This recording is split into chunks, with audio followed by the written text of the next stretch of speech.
shift is going to happen very rapidly, directly from Excels to probably AI. A lot of use cases will get addressed without human intervention.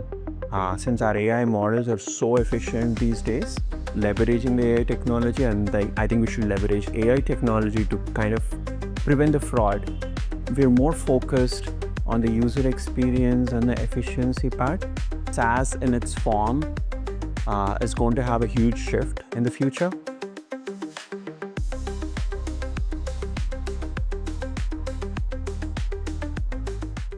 Welcome, dear. Thank you so much for joining us. Thank you. So I want to get your view on how AI will really impact the HR and staffing world more specifically. So the last 20 years, we've seen two real platform shifts. The first was probably with the first iPhone, where we had the shift towards mobile, where we saw a host of apps across industries come in. We can say that the HR tech world was slightly slow to adopt to that platform shift. For a long time, there were no employee-centric applications, but then we saw a whole host of applications suddenly come in later. So I want to understand from you and from your experience how the AI platform shift will be better, because that's the next one that we really see. So how faster will the HR world adapt to this particular platform shift, and the staffing industry more specifically, where and how soon can we see something on that front? Yeah, I agree. I think, there are multiple platform shifts happen, but for some reason, HR tech did not really adapt to those changes, right? So I still feel there are a lot of staffing firms who are operating on Excels at the moment. But I think the AI is going to be different, right? So this change, this shift is going to happen very rapidly, directly from Excels to probably AI, right? We're skipping that web application, mobile usage part and directly going into the AI. The reason is more probably because the productivity it adds, right? So lot of use cases will get addressed without human intervention.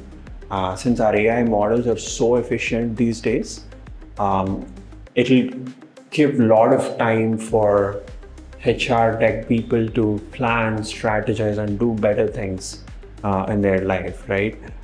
If you just talk about the examples, for example, if you have a timesheet, which comes in different formats for IT industry, staffing industry specifically, because the employees are working in different clients or different placements are happening. So the biggest challenge is understanding the formats of these timesheets, which was a huge challenge before. Now it's solved by AI, where you can extract the data easily from different formats and directly send it to the approval, and then so it's basically improved a lot of efficiency.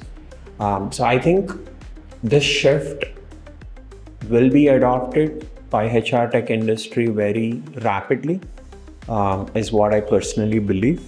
And this platform shift is good for HR tech industry because it increases their productivity, it increases the accuracy. I think it's good.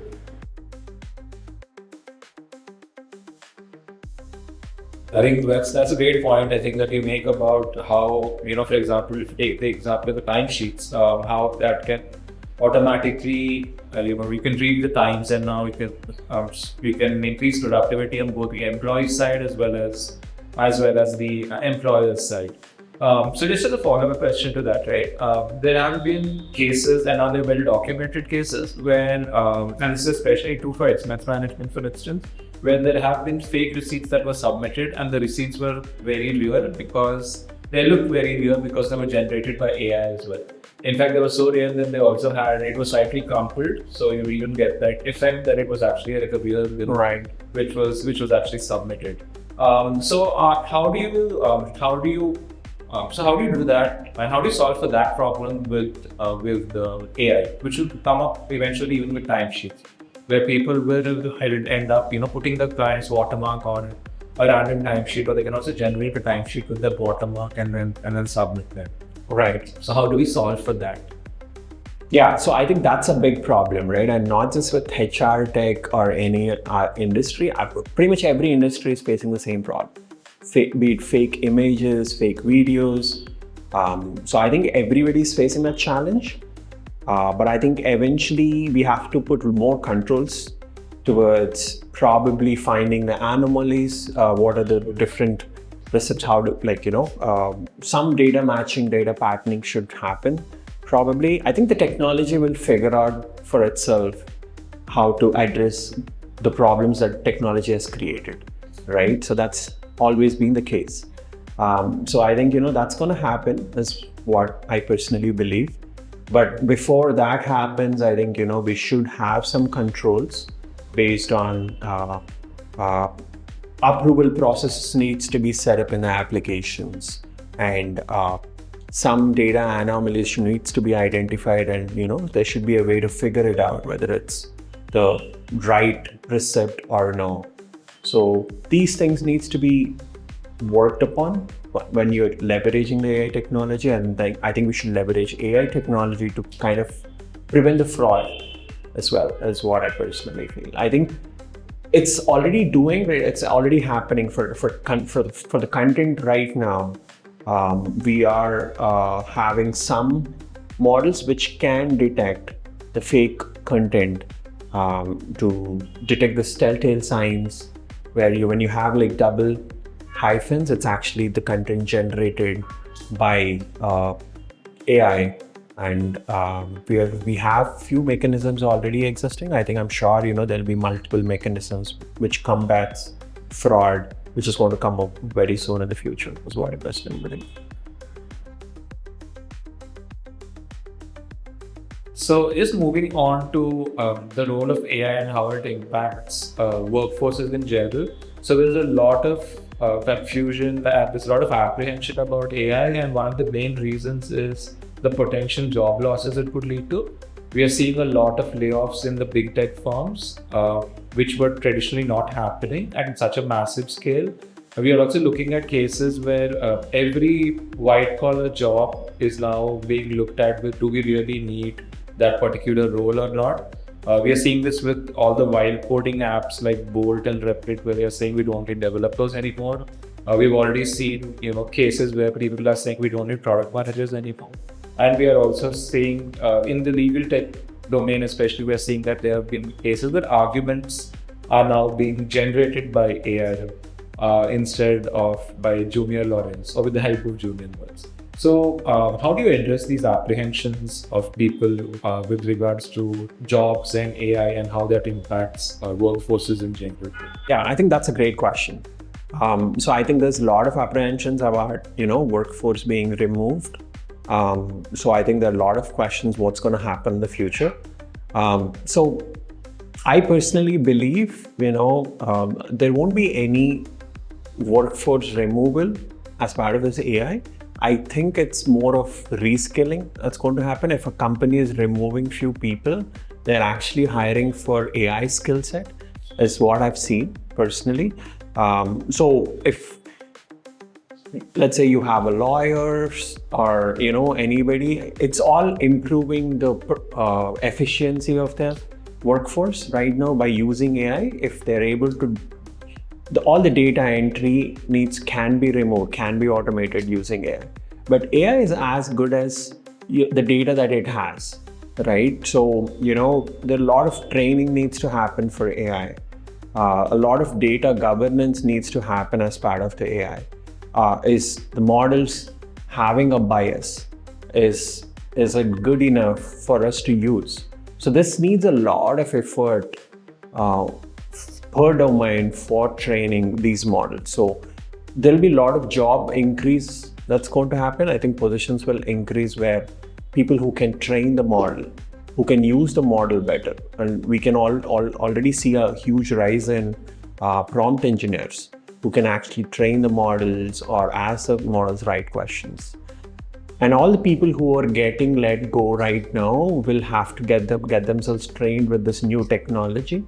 And I'm sure they'll be able to contribute as AI-enabled resources, skilled resources, right? So that I think that's how the future is going to be, and it happened historically. It happened a lot of times, right?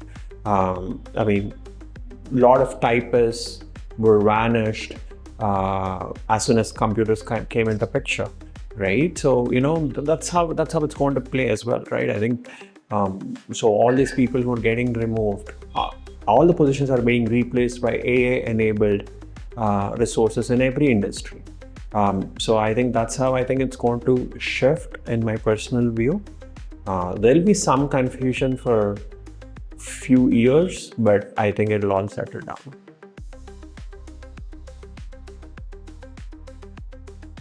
So if I come to the staffing industry now, because of your experience with the staffing industry, if you look at people in the staffing industry, if I'm a payroll administrator today or an accounts administrator, and I'm running payroll for consultants, and I'm sending invoices to customers, how can I upskill, or how can AI help me become more productive? If you can throw some light, that would be very helpful. So yeah, that's a great question, right? So yeah, I think it's going to increase the productivity a lot.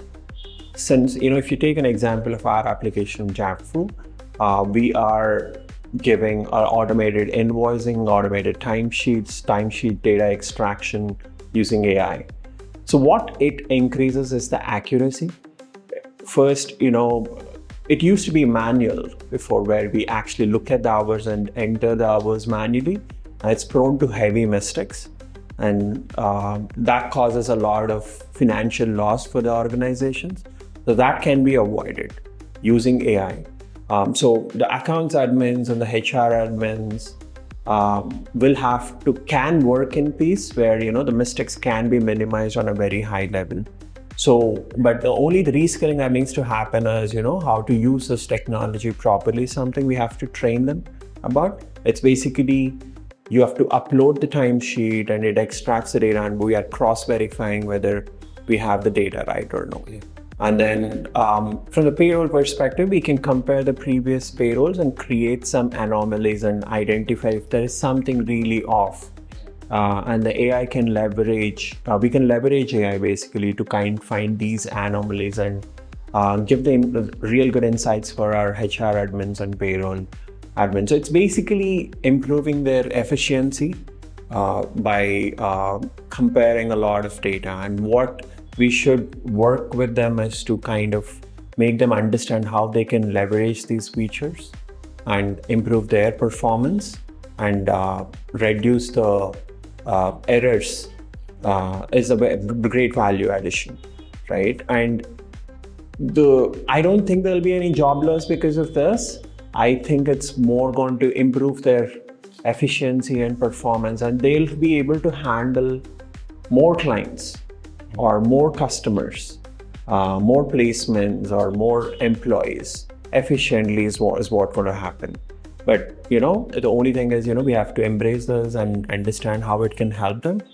And I think, it's going to eventually improve their performance. So just as a follow-up, right, we spoke about Japfu. And on a lighter note, where does the name Japfu come from and what does it mean? So yeah, Japfu is a peak in Nagaland, the highest peak in Nagaland. So I think it was suggested by our marketing manager project. So probably he likes hiking a lot. So that's where the name comes from. And we've embraced it because it's an Indian peak, and we all love mountains here. So probably that's how we named Japfu as our product name. Thanks, Jia. I think it's great to know the origin of how Japfu came to be. What were your experiences in staffing that made you go, I think this industry needs to evolve and we need to create something for this space? Okay, that's a great question, right? So, we've used a lot of HRMS platforms which were traditionally built in the market, right? I mean, we personally felt they're not built for small and medium industries. It's more towards a bigger and larger organizations, right? So, I mean, the user experience was not great, and it's the efficiency was not great. So we thought, we can build something which can make an impact for small, medium businesses to easily adopt and use HRMS instead of Excels.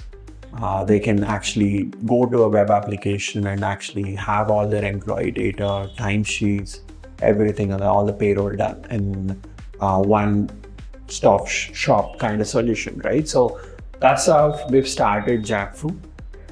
So our focus has always been the user experience and the efficiency that we can bring in with AI in the HRMS space, right? And then we've done a lot of cool things in the application where they can extract the timesheets very easily, and we have a lot of pattern matching, data matching to find any issues that they're doing while creating an invoice, creating a timesheet, or creating a payroll.